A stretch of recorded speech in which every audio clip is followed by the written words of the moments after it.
America Iran मध्य परमाणु युद्ध Iran कहूँ 5 वर्ष अमेरिका मागुछि 20 वर्षर रोक।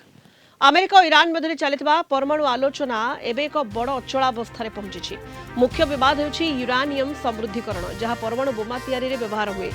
ईरान कही से आगामी 5 वर्ष यूरानियम समृद्धिकरण काम बंद रखिब किंतु निज पाखरे थिबा यूरानियम को देश बाहर को पठाइब नाही। अमेरिका चाहूँ ईरान अतिक्रम में 20 वर्ष पर्यंत ही काम बंद रखू, निज पाखरे थिबा समस्त परमाणु सामग्री को देश बाहर को पठाई देउ।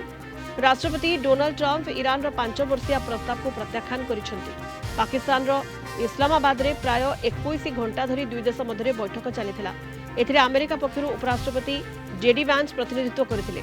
1979 परठारु दुई देश मध्य यह सबुठारु बड़ स्तरर आलोचना थिला, किंतु एही परमाणु विवाद को नहीं कौनसी समाधान बाहरी पारिला नाही। आलोचना विफल हेबा परे अमेरिका ईरान बंदर गुड़ी को घेरिबा आरंभ करिछि, जहाद्वारा ईरान तेल रप्तानी करि परिबो नाही। ए उत्तेजना जोगु अंतर्जातीय बजार में अशोधित तैल दर बढ़िबारे लागिछि।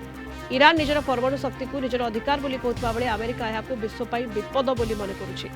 जदि एही विवादर समाधान शीघ्र न हुए तेबे पुणी थरे युद्ध भली परिस्थिति सृष्टि होई पारे। आसंता एप्रिल 21 तारीख एही मामलारे अत्यंत गुरुत्वपूर्ण बोली कुआ जाउछि।